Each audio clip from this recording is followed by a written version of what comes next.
Hello, people of the internet, this is Andres Perez, aka Kaiju Noir, and welcome to another Film Noir review. Now today we're going to be taking a look at a very special film. We're going to be skipping all the way to 1988 to discuss the classic film noir live-action animated fantasy film classic, Who Framed Roger Rabbit, the adaptation of the 1981 novel Who Censored Roger Rabbit by Gary K. Wolfe. And of course, here with me is my fantastic co-host, a fellow lover of all that is noir, Mr. Matt Denian.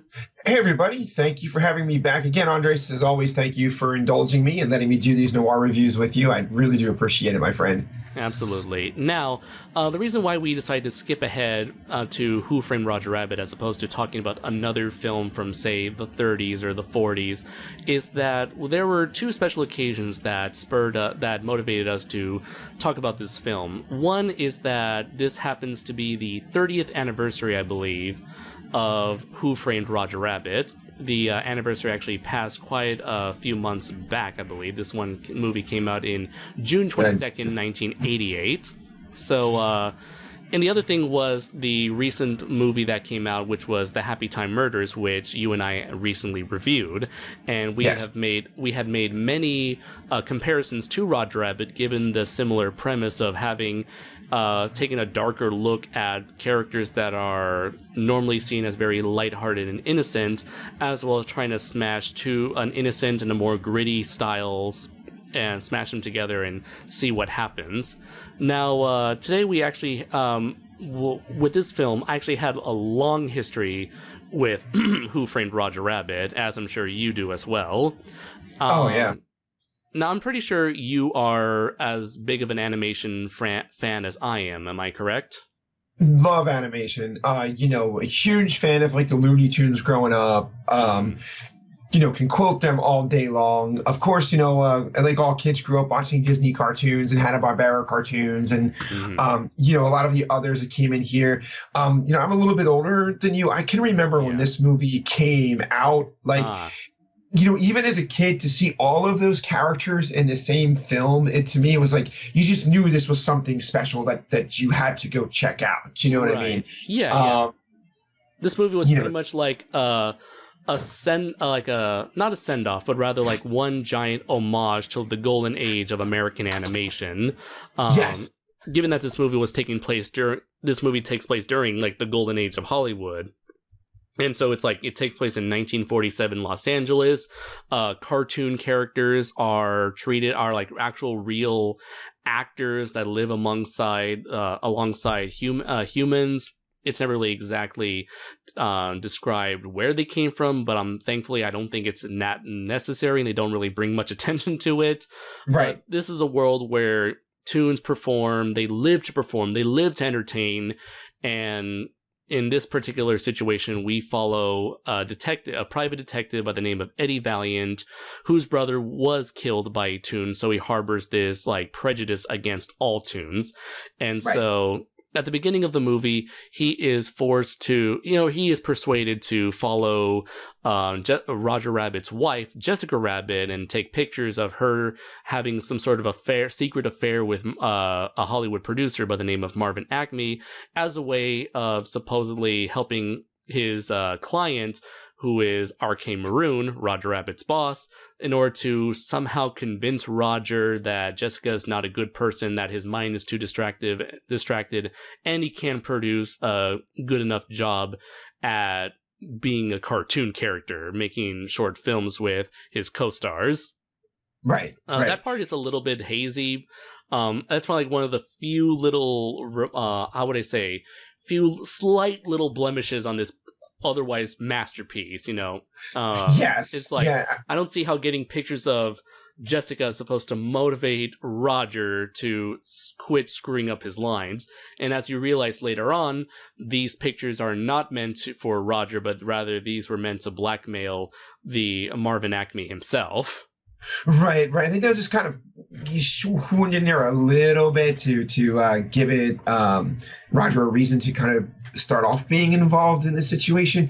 But like you said, it's just a small blemish that can be overlooked. The movie runs at a really nice pace, so it's like, they don't even get enough time for you to really think about it, because already it focuses on Eddie Valiant going off and, getting the pictures.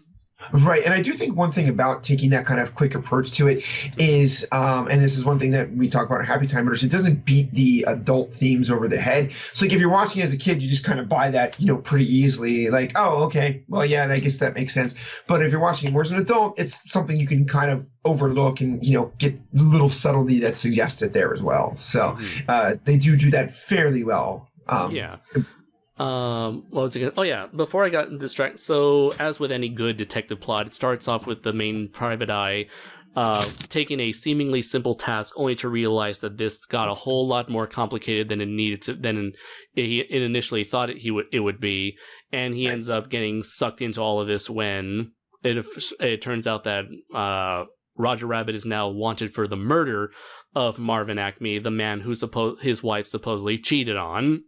So, with Roger wanted for murder, he goes to the one man who took pictures of his wife, just because he is the guy with a reputation for actually helping Toons long before he actually had his prejudice against them. So it sort of becomes a mystery, of course, classic mystery noir thriller, as the silly Roger Rabbit and the cynical, serious Eddie Valiant to team up and get to the bottom of this mystery to find out who killed Marvin Acme, what's going to happen to Marvin Acme's will, what's going to happen to the fate of Toontown, and how can they clear Roger's name. And that leads to a bigger conspiracy later down the line, with many characters getting in the way, as they meet many characters along the way. So, yeah? Oh, no, go ahead. You're doing good. Okay, so yeah, this movie was, when it came out in 1988, this was directed by Robert Zemeckis, who I believe was fresh off of his success from the Back to the Future films. And he is still a very well beloved director to this day. The man has a lot of talent, but I would say the real hero of this movie was perhaps the executive producer Steven Spielberg, who through his company Amblin Entertainment was able to acquire the elements necessary to bring an ambitious project like this together.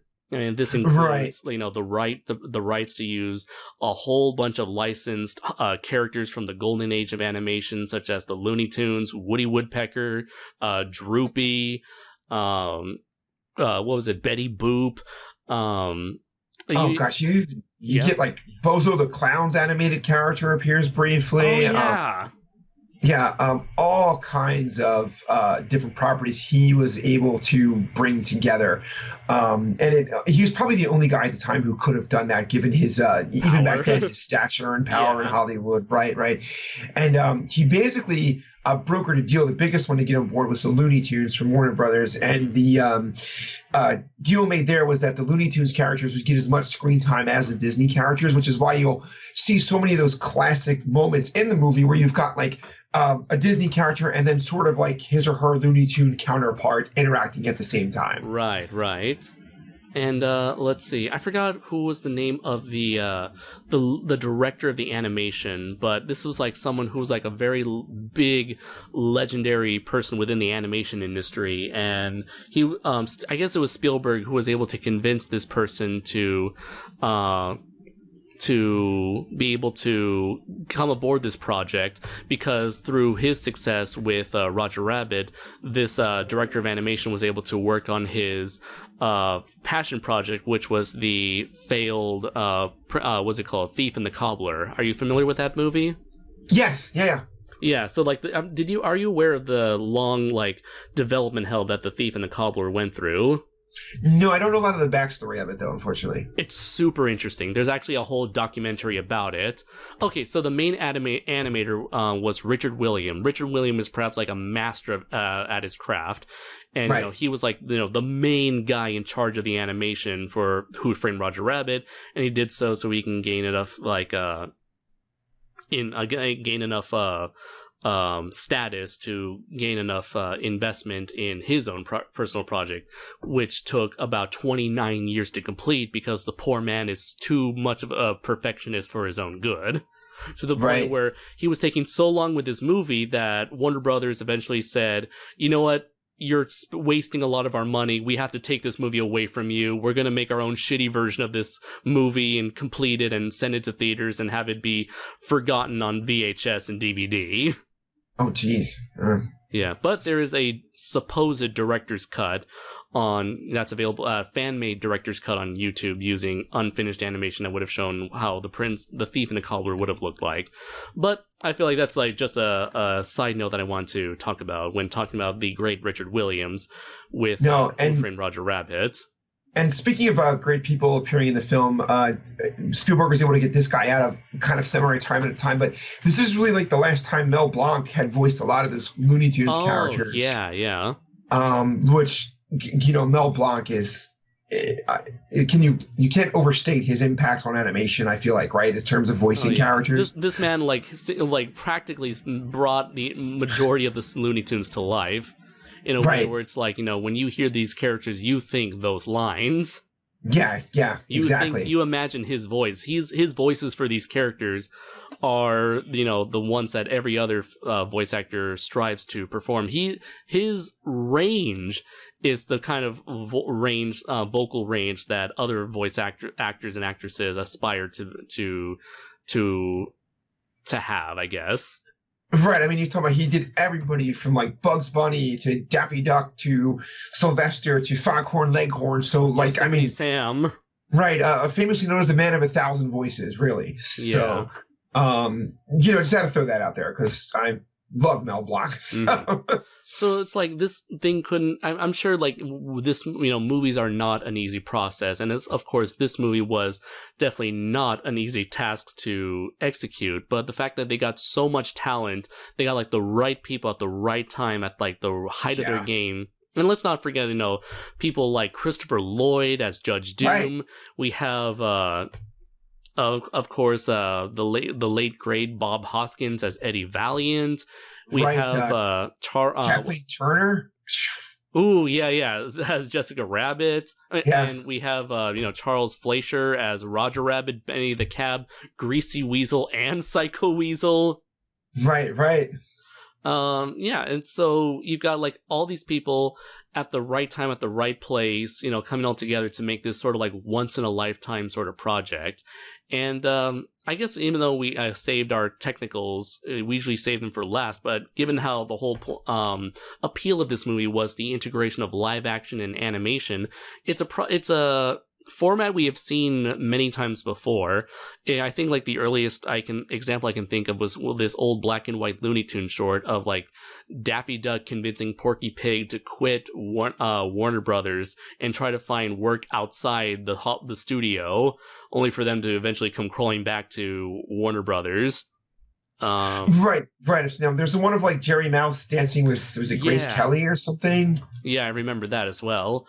So, but I think what made this even more impressive was that this was like one of the first projects, from what I understand, where the camera never was always moving. Like whenever you had the older projects where animated characters are interacting with live action characters, the camera usually stays still. Because it would be very difficult to have a moving camera and thus have to animate these characters frame by frame. So as the camera move, we are also looking at different angles in real time of these animated characters. And for Richard Williams, he was the first one to attempt to do this because, in his words, he considered all those other attempts as lazy. Right. Yeah. And, like, he was the one, he suggested to Robert Zemeckis, no, don't keep the camera stationary, treat this like it's a real movie. It's like, oh, but I thought this was the only way to do this sort of sequence. No, the others were just lazy. We're going to do these things the right way. Yeah, and it really kind of changed any time you see animation with live action done from then on, right? Because this is definitely the standard bearer of live action and animation put together, right? In terms of how to do it. I mean, I would probably dare say that, like, not even the likes of Space Jam or Looney Tunes Back in Action really matches this level, even if the animation might be a little bit more crisper. No, I would agree with you. Yeah, I don't think that they reach this either. I mean, Cool World falls horribly short, right? Oh, ouch! No. Like, comparing this to Cool World to this is like, I don't know, comparing, I guess, like the Amazing Spider-Man to, or no, I would be like kind of like comparing. Okay, I got it. Comparing this movie, comparing like Cool World to Who Framed Roger Rabbit, is like comparing Catwoman to Black Panther. Okay. and you're talking Halle Berry Catwoman, not Michelle Pfeiffer. Right, yeah, okay, gotcha. They may be like cat-themed superheroes with both featuring black actors, but one is a far lower quality than the other. Yeah. Oh, man. Yeah. Okay, so moving on from Cool World. So another thing to talk about the animation quality is that there are two technical things I want to bring up. One was that it's really amazing how much depth, like literal depth, they drew into the characters. It seems like they added just enough like experimental digital techniques, I believe, to add an extra layer of shading to all these characters to make it look like, you know, they are being affected by the natural lighting of their scenes. Yes. Another thing that like still floors me to this day is whenever characters are holding real objects. Yes. Like whenever like Baby Herman is holding his cigar, or whenever one of the penguins is holding a tray or a menu, a drink menu. The whole scene with Betty Boop where she's black and white holding the tray, right? It's just the way that looks flawless almost, right? Right. And when you look behind the scenes, you see that there's this like mechanical arm that's doing a rather realistic wiggle motion to make it look like they are actually, you know, twirling the whatever item they are holding in their hand around. So it's just, you know, they could have easily gone like had it to where whenever the characters are holding an item, that item is animated. But no, they kept it to look like they are truly interacting with their world. Yes, yeah, which it just helps make the film as great as it is. So, absolutely. Let's see. There was probably like during this last viewing of mine, there was probably one little continuity mistake I noticed, and that was like when Roger Rabbit runs through the windows in R.K. Maroon's office.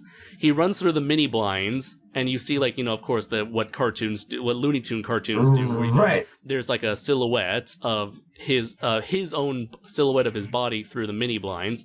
But then in the next shot, you can see the window and his silhouette through the window that wasn't there in the previous shots.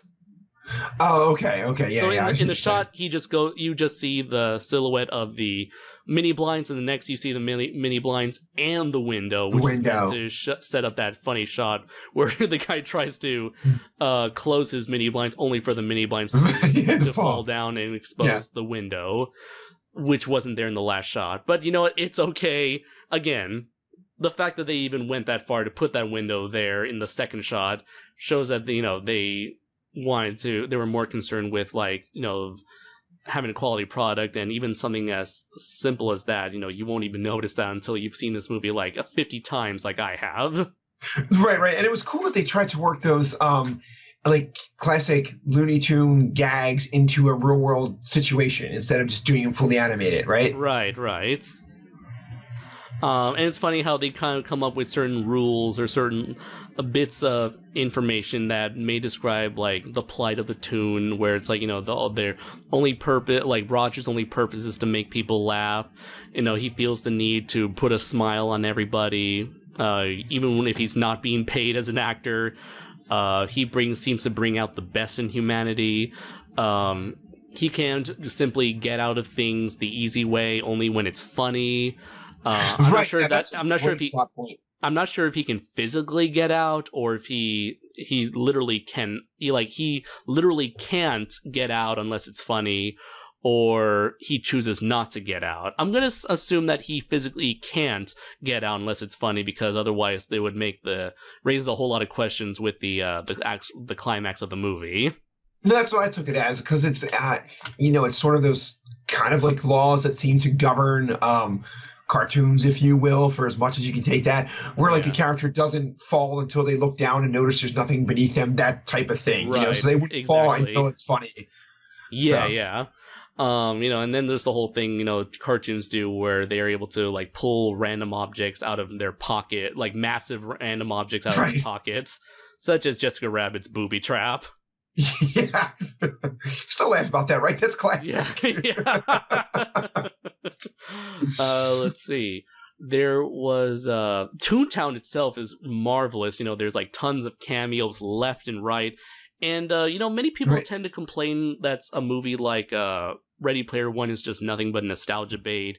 And, there's not a whole real story to Ready Player One. It's just, hey, look at all this stuff here that we borrowed from other companies. But I feel like this is a movie where it's like, sure, there are a lot of cameos, but the movie's not dependent on the cameos.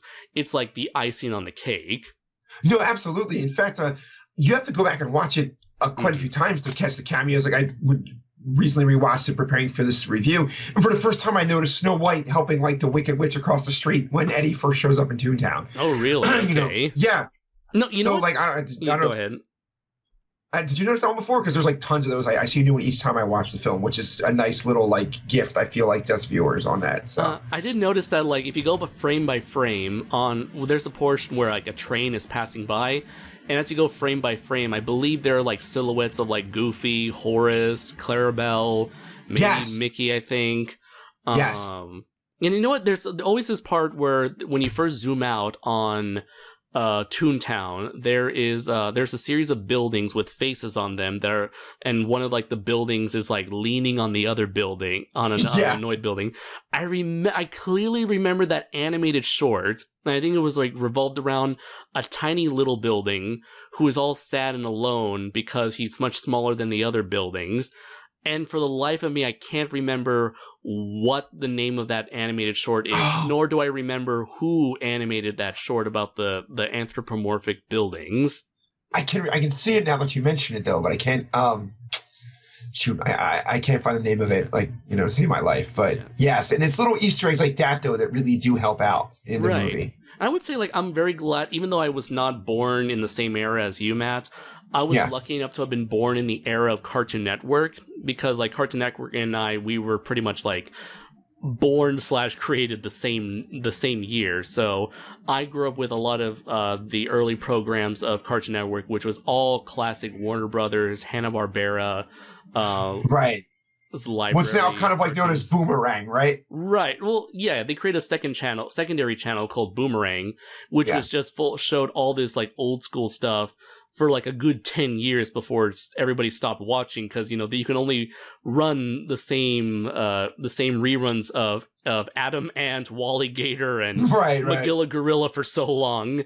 So eventually they started taking a lot of older shows from Cartoon Network's early history and started adding them to Boomerang, and even strangely they had some new shows like Be Cool Scooby-Doo, I think, and they added that to there. I think maybe there was also another new Bugs Bunny show a Bugs Bunny show called What's Up, Doc, and I think they added that to Boomerang, because I never saw any advertisement on Cartoon Network after it came on.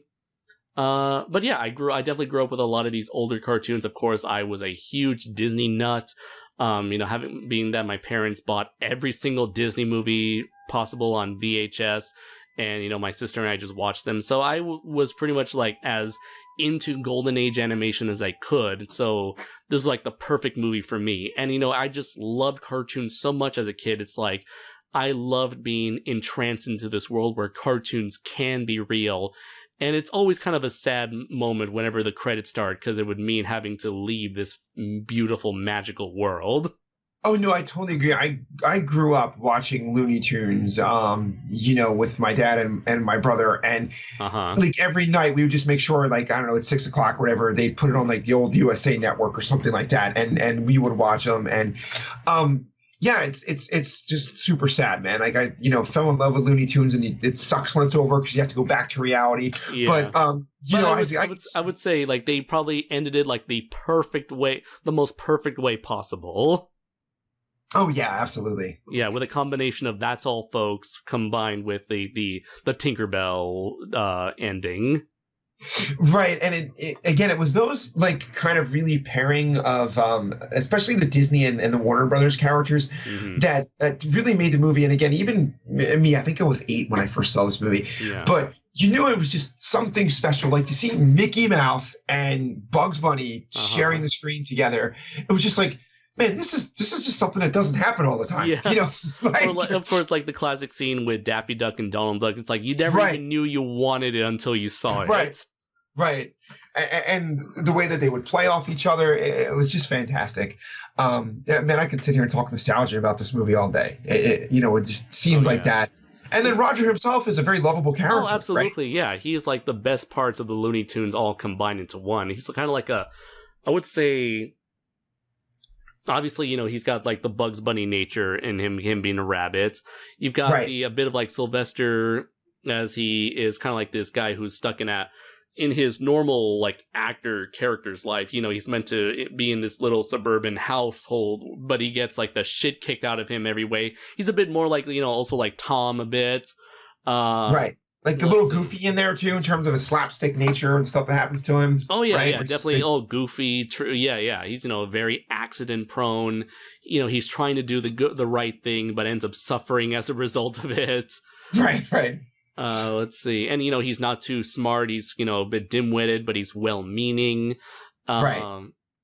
And even then, like in real life, he's not as dim-witted. He's not as much of a blabbermouth, but he does have those character traits to a smaller degree. And the great thing is that this is a character who knows when to be serious when the time is right.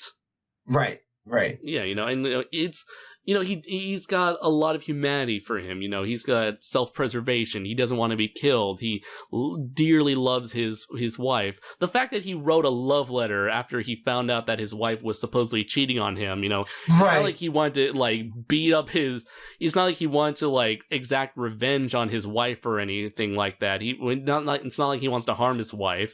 He simply wants to say, hey, I don't know what's going on, but I want to let you know that whatever's happening, I love you, and whatever problem we have, I feel like we can make it through this. I mean, that just says a lot about him that I didn't even realize until this moment. No, you're absolutely right. Yeah, he should be kind of maybe like the person we want to aspire to be almost, and that he's flawed and goofy and does silly things like we all do, but when the chips are down, like he's got that heart of gold that you would want. And then he's also you want to aspire to him because many people who are probably listening to this podcast or whatever fall into the same role as you and I do. Is like, hey, we're really funny, so that's like all we've got to go on to attract women. And in Roger's case, it actually works out, right? Where he gets like the hottest girl in Toontown.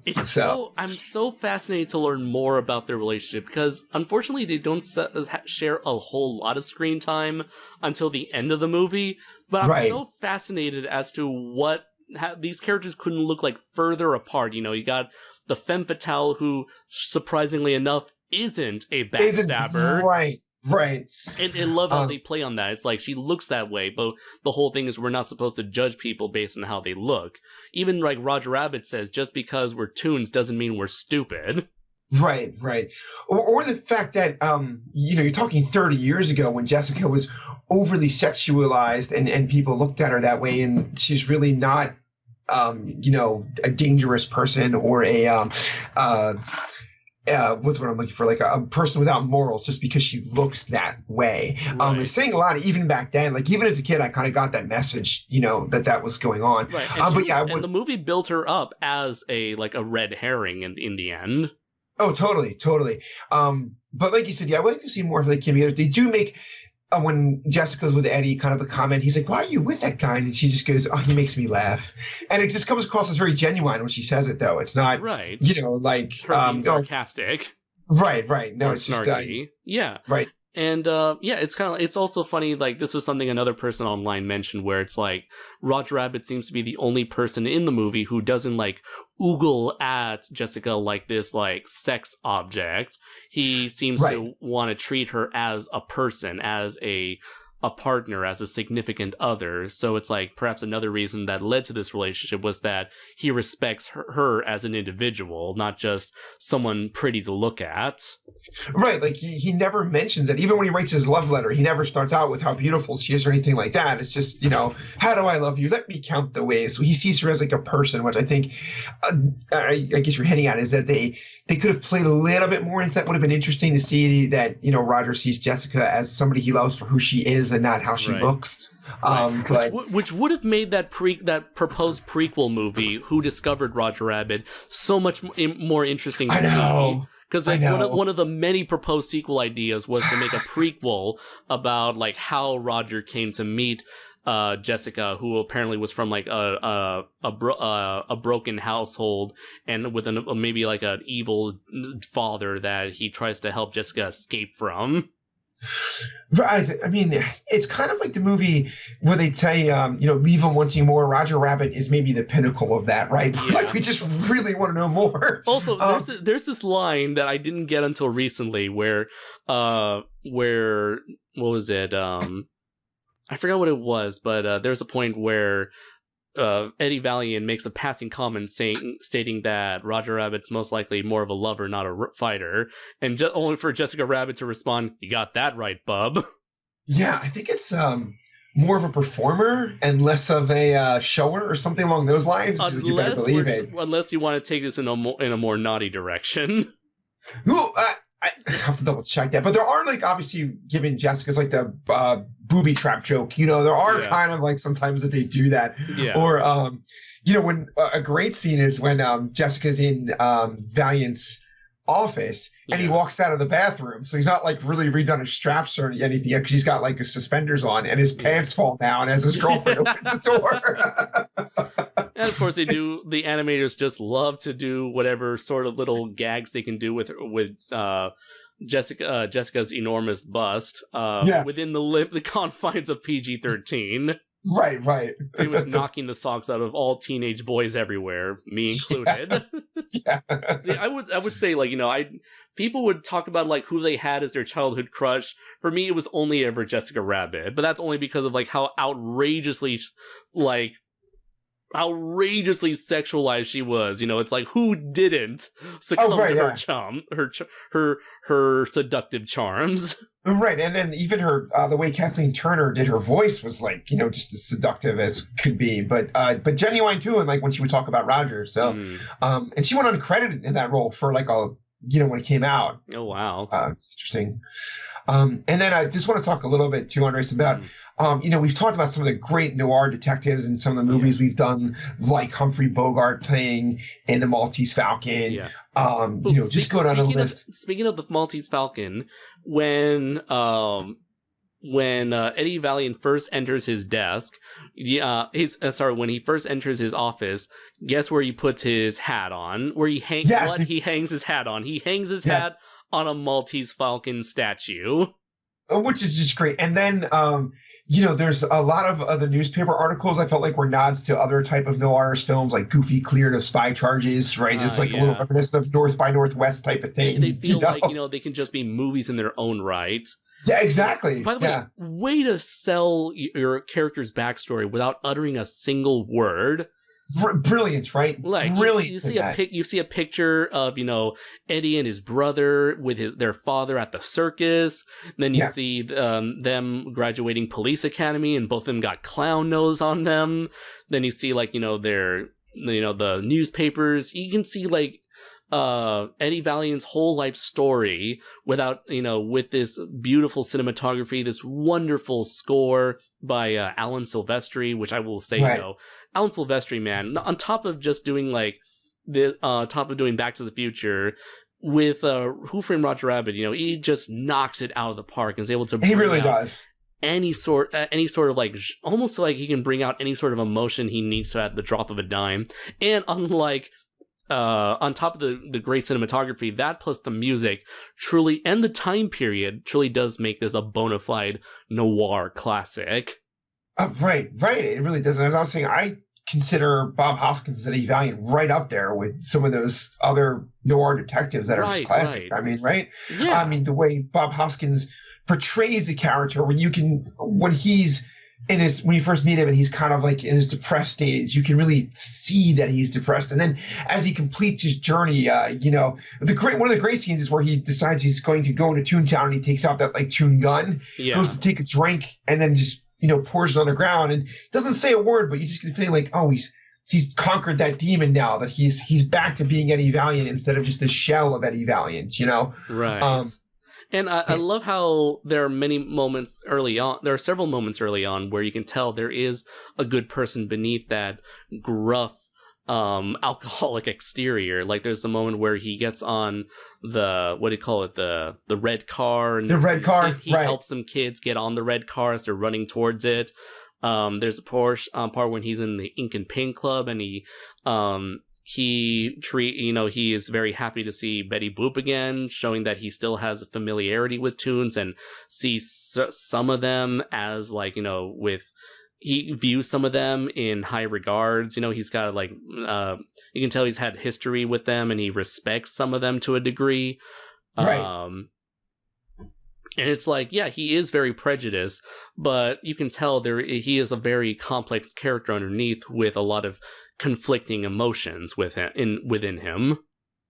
Right. And he just pulls it off incredibly well, Bob Hoskins, where he doesn't have to, like you said, do a lot of dialogue. It's just in the way he portrays the character, it comes off so well. Man, it's just such a great movie when he does. And then a classic villain too, right? Oh, and, yeah. Judge Doom, then the great Christopher Lloyd. Right. And one of the times that really scared the tar out of me as a kid is when he dips that Toon shoe, right? Because it's like, that Toon actually just melted away in front of us. Right. That's one of the things where it's able to Judge Doom was able to introduce some rather adult, not just Judge Doom, but a lot of this movie was able to bring in adult topics in a way that handles things rather tastefully. You've got the idea that humans and toons can die in this universe. Right. You got alcoholism being a big thing in this story. Right. You got, men's lusting after Jessica Rabbit. You've got, of course, murder going on in that to spark this whole conundrum that Eddie and Roger find themselves in. You've got the eradication of all of Toonkind potentially. Right, a genocide. Genocide, really. Yeah. Yeah. You got a psychopathic murderer going around wanting to formulate this ridiculous plan together. Yeah, and even the fact the Weasels are great characters where they're supposed to be cops, but each one is sort of a different movie villain trope, kind of, right? You've got you got the mob boss guy, you got the smoker, you got the lunatic in the straitjacket, right. You got the big dumb brood, and of course you got the Mexican guy in the oversized zoot suit. Oh man, it hit so many things right in the film. Yeah.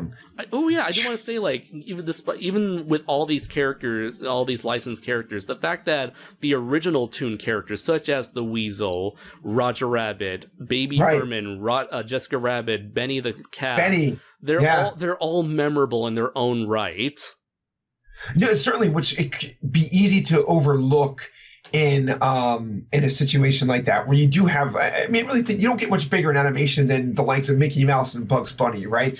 So for you to be able to have them play a part in your movie and not dominate it, and still have your other characters become classics in their own right that are introduced, that's pretty amazing. Yeah, true. And even despite the fact that I love Ready Player One, I will admit that it does rely quite a bit too much on its nostalgia to where its characters feel very underdeveloped in comparison to something like this.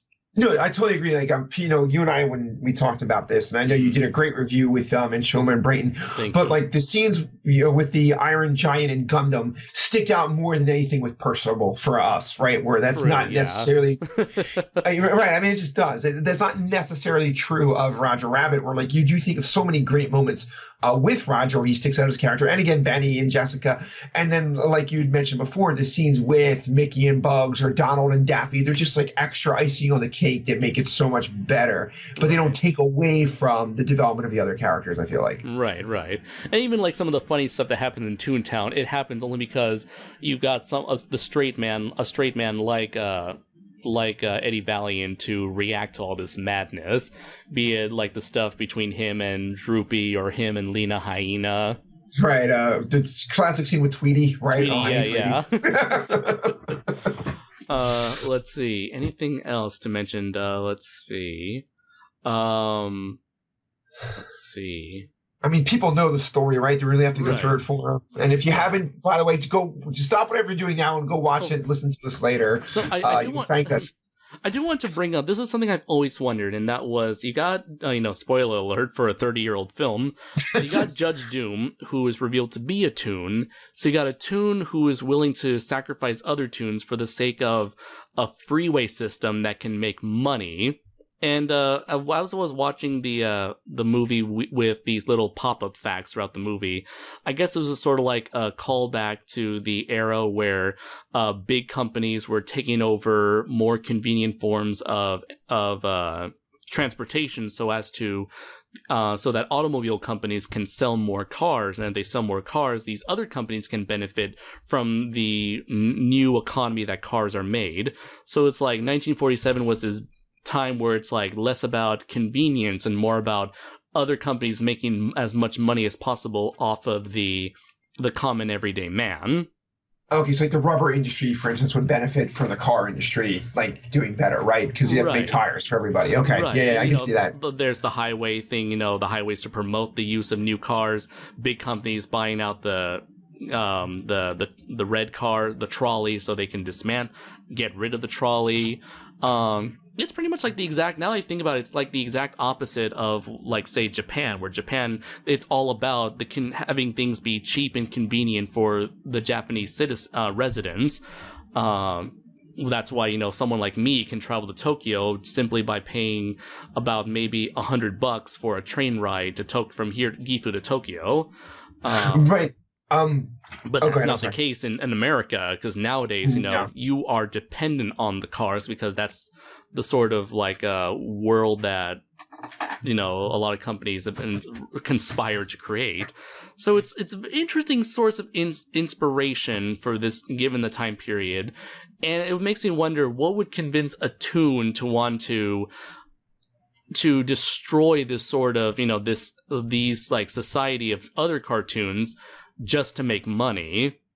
I always, since I've been older, not when I was a kid, but maybe a little bit, took it as sort of Doom's Toon character is like the loss of innocence character, and that now he's been corrupted. Maybe his eyes been opened up to a bigger world, like you're saying, in terms of making money.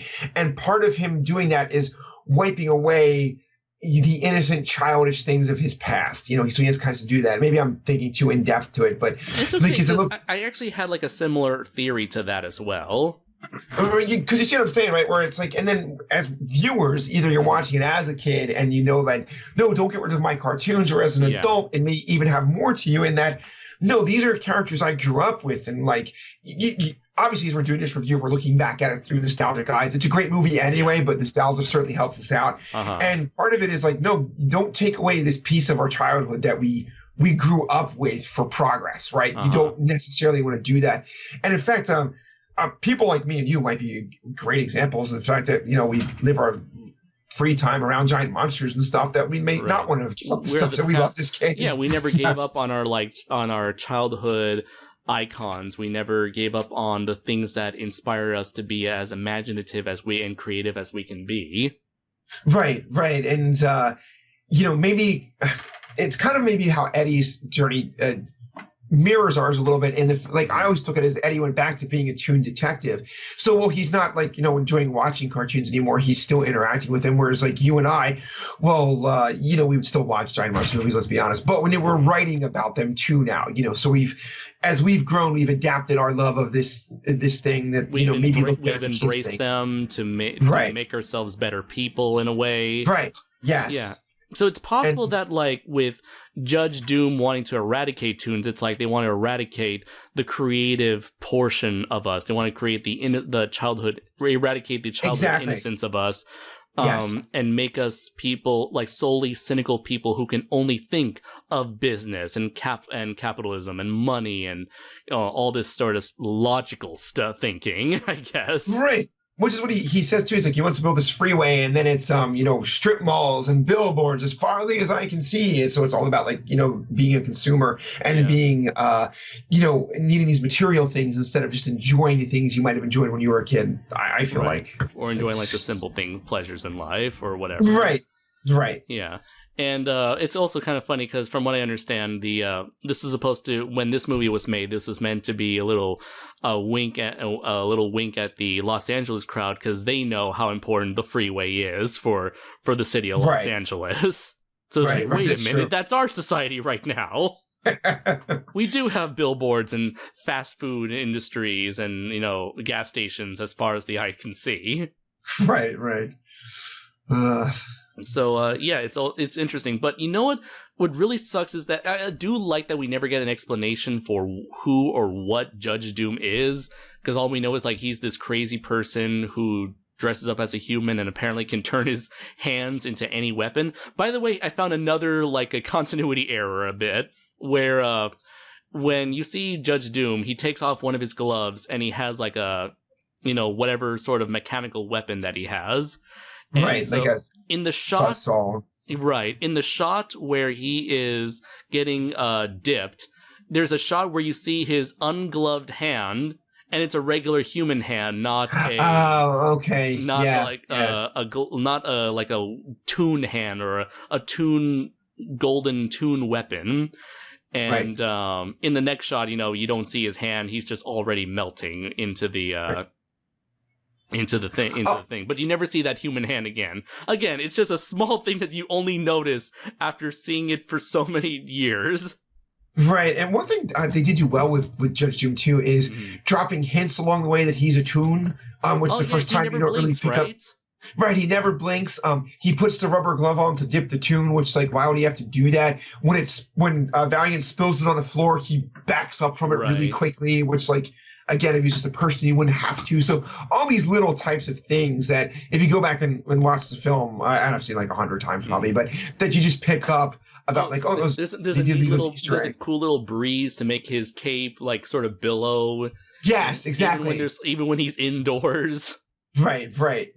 And even, like, when I was a kid, I just figured, he's wearing, like, black robes and stuff because he's a judge and that's what judges wear. But it's also, again, especially talking 1930s, right, or 40s when the movie's supposed to be out, that bad guys dress in black, right? Yeah.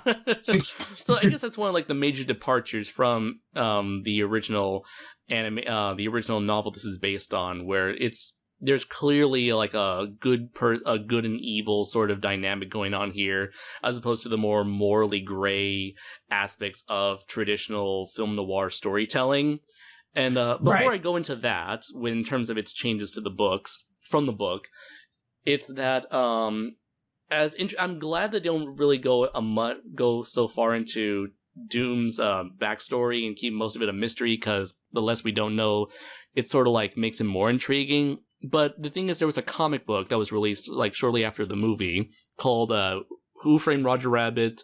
The Resurrection of Doom, where some other weasels, like, resurrect Judge Doom in Toon form through, like, being able to use some, like, extra paint and thin paint or something.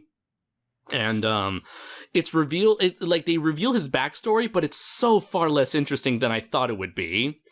Do you want to hear it? Oh, yeah, go ahead. I mean, you've already teased it. Apparently, Judge Doom used to be a Hollywood actor, and he is able to morph his appearance so that he can portray any sort of role he can he can be.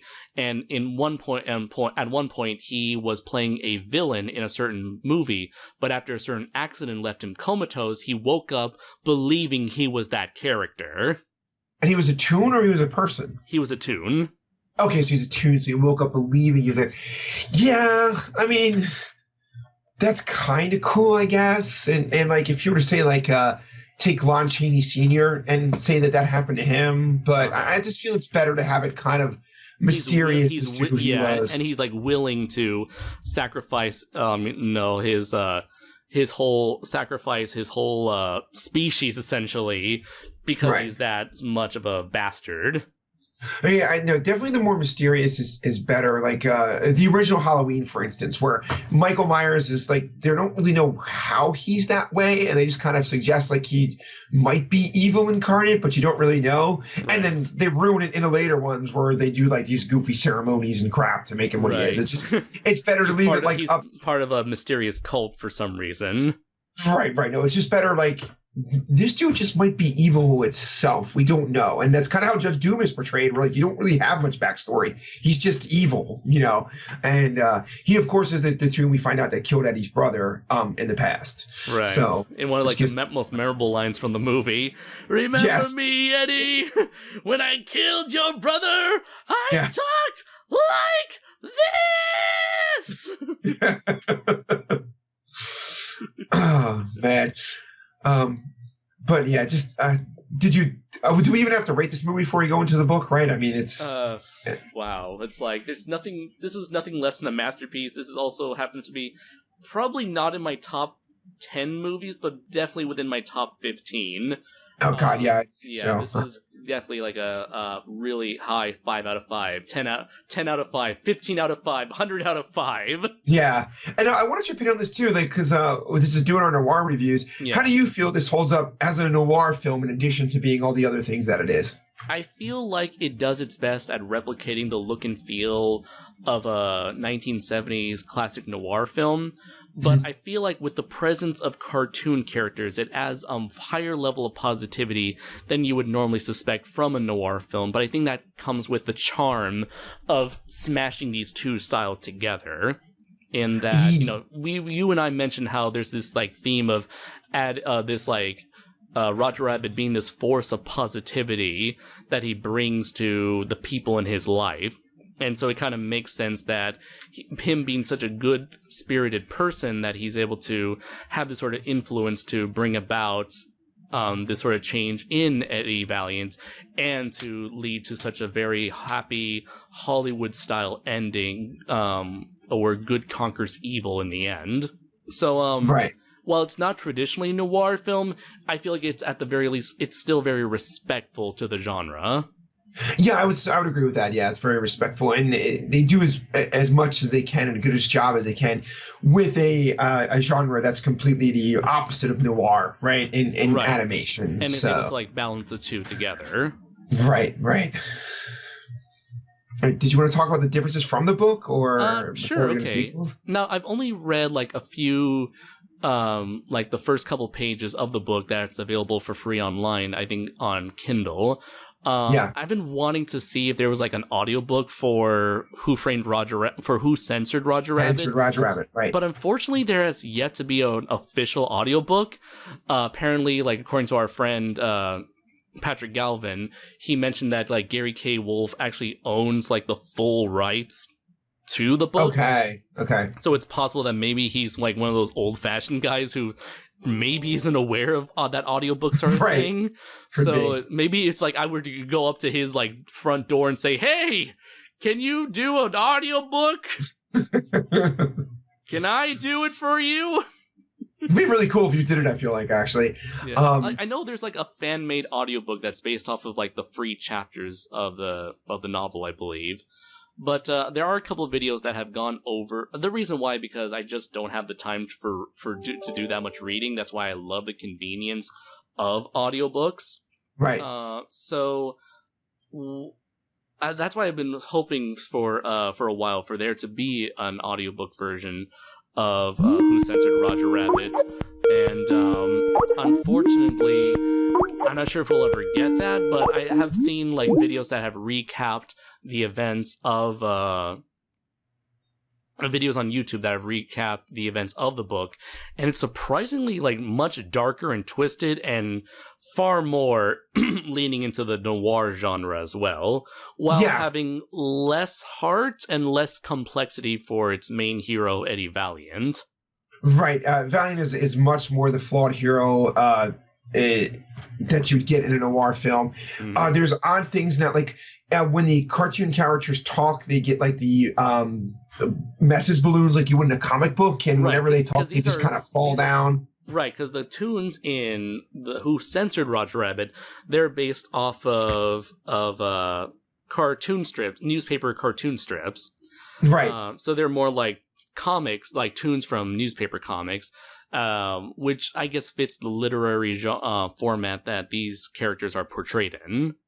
Right, and one of the things that they do too is they can make doppelgangers of themselves. So when they do a stunt, like in the movie, when you see like a refrigerator fall on Roger's head, that wouldn't be the Roger in the book. He would have made a doppelganger of himself that would have it fall on its head and kill him, because the tunes in this one can be killed kind of much more like a typical person can. And the doppelgangers, if they don't get killed, they live for like 48 hours, I think, and then they kind of fall apart, if you will, Infinity War style. Yeah. Yeah, and the ending itself is not quite, but pretty bittersweet. Right. It's got this thing where like they're trying to track down a genie, and because genies are a thing in this universe. Right. So Eddie basically like ends up dropping the genie's like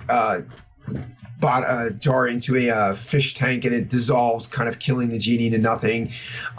We find out that Roger was the person who murdered the person in this case. It wasn't him being set up, and it was the doppelganger that Eddie's been hanging around with, more or less, who then fades away. And it's, and in this film, in this story, Jessica really is a femme fatale. She's not like looks like a femme fatale, but is really a good-hearted person. So it's not bad at all. Like, I don't know if you haven't read the whole thing. It is like a pretty good noir story, but it doesn't have the charm that the movie does, in my opinion, by taking it the way that it did.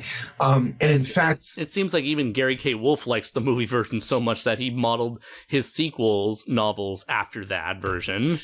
Right. In fact, in the sequels, he basically has it where Jessica from the movie had a dream about the first book, and that's what that was. So although talk about a retcon. Yeah, well, I think part of it is like, damn, that movie did really well, so maybe we should go in that genre. Like, maybe I shouldn't have killed off everybody. Right. And then the impact of the film, Andres, can't be overstated. You're talking about, this was a movie that kind of kicked off the Disney Renaissance that was to follow, right? Because Disney was really kind of sputtering at this time. In fact, they didn't release this as a Disney movie when it first came out. It's like one of their other areas, and they've kind of later accepted it. But for me as a kid growing up, like Don Bluth was the go-to guys for animation for kids movies, with like The Land Before Time and An American Tale, stuff like that, where Disney was in that kind of dark age period with the Black Cauldron and stuff like that, where it just didn't hit the right chord that the earlier Disney movies did, or the later ones would, after like The Little Mermaid and Beauty and the Beast and Aladdin and so forth. Yeah. So this really kind of was the beginning of the turnaround for Disney to becoming the juggernaut that it is now. Right. And so it's very great how this movie has become such a huge cultural icon. This has become like a huge inspiration for many people from many facets of the entertainment world, and for people who just simply love to absorb media itself. And even though it's very sad to say that Roger Rabbit probably isn't as popular as he was back then, and I would say more than likely it's perhaps too late for a Roger Rabbit movie, considering how very few people probably are aware of this character. At least the younger generation is aware of this character. Right. I would say I would still to this day love to see a follow-up to this movie, be it a sequel or a prequel.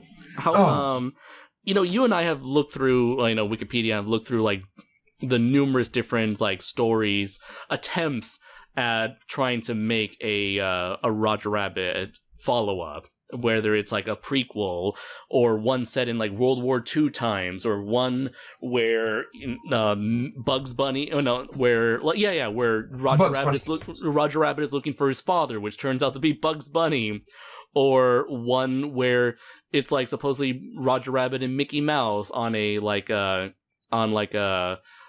what do you call it? Buddy cop duo comedy or something. I would have loved to have seen that. I feel like Mickey and Roger buddy cop. Like I feel like 90s Disney would have been perfect for that. Like in the same time as they're doing like Chip and Dale Rescue Rangers and Darkwing Duck. Like I feel like a Mickey Roger buddy comedy would have just fit perfectly there.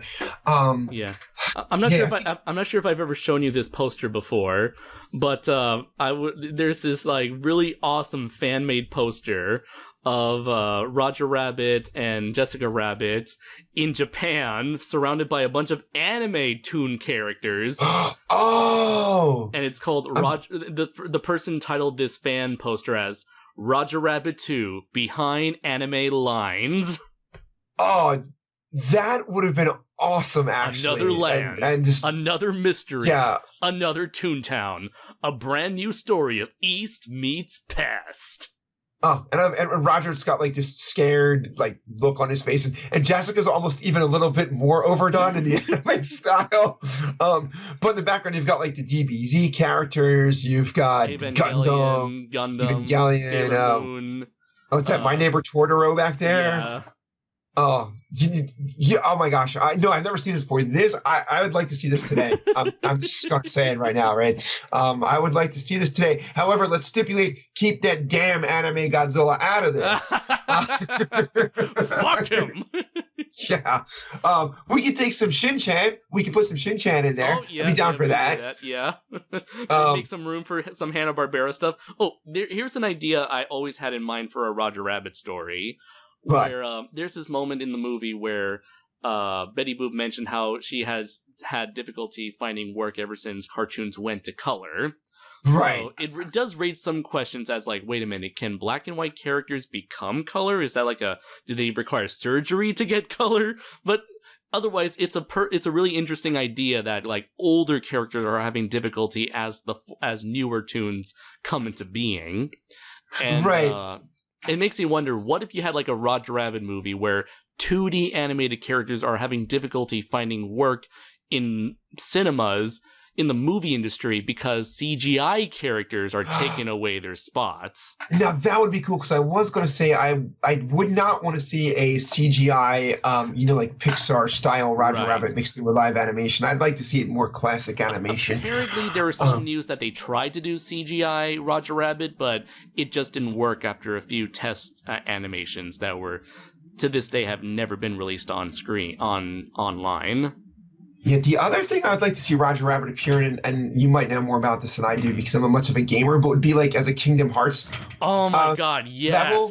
Yes, I would love like, how cool would that be? Like, Toontown. I think they've probably made I'm pretty sure they've made Toontown into a Kingdom Hearts level, but it's never like the noir version of Toontown. It's always like Mickey's Toontown, where it's like Mickey and his crew being the characters that live there.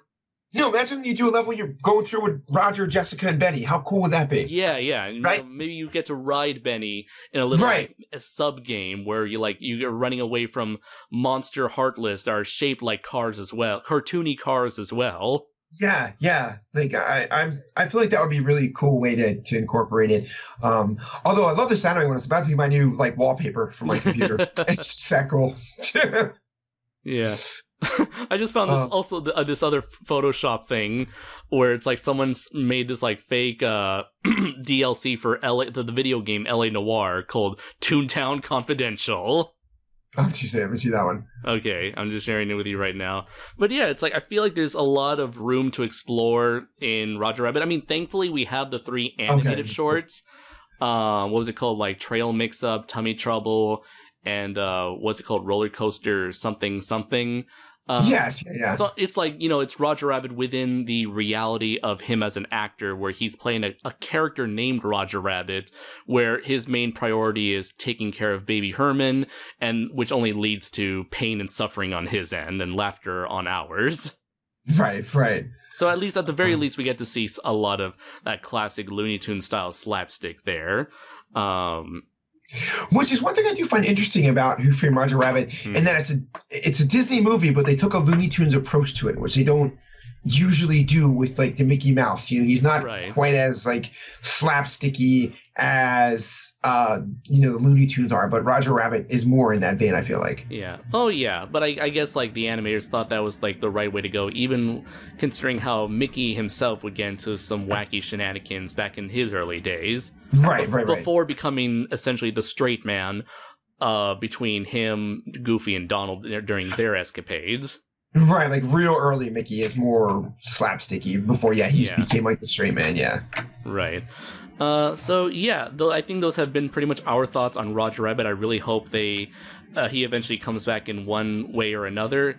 But in the meantime, we have this fantastic movie that's available on DVD and Blu-ray. I highly recommend you guys to check it out if you're a fan of animation. Because I don't think you really need to be a fan of noir to get into Who Framed Roger Rabbit. I mean, for me as a kid, I loved it because I was so much into animation at the time, and still am today. But being a fan of noir nowadays, I appreciate and love the movie even more so. So I would highly recommend that. Oh, interesting bit of news. Despite the fact that there is a Roger Rabbit attraction at Tokyo Disneyland, from what I can understand, most of my students who are of adult age have no idea who Roger Rabbit is, nor have they ever seen the movie Who Framed Roger Rabbit. Really? Yeah, it's like they know Disney. Japan knows Disney. Japan was inspired by Disney when they created anime. Right. Japan loves the shit out of Disney, and yet everybody I've talked to has never heard of Roger Rabbit. So I'm always recommending that movie to them. It's like, you love Disney? Watch Roger Rabbit. You know that random character in Toontown? He had a movie before that. Yeah. It's almost like, you tell somebody, hey, remember those characters from Splash Mountain? Yeah, they were in a movie. Yeah. A racist movie. Yeah. Yeah, I'm still looking at this anime one. Like, I just need to see Piccolo from DBZ interact with Roger Rabbit. I just need that now. Like that you shared this with me. It's like, I can imagine how funny it would be. Oh, yeah. It's essentially like any sort of interaction between Piccolo and Dragon Ball Z abridged Krillin. Right. Or Goku. He's equally as silly as potentially equally as goofy as Roger Rabbit. Right. Oh, man. Yeah. So let's see. Yeah. So those are our thoughts on Who Framed Roger Rabbit. Where can people find you, Matt?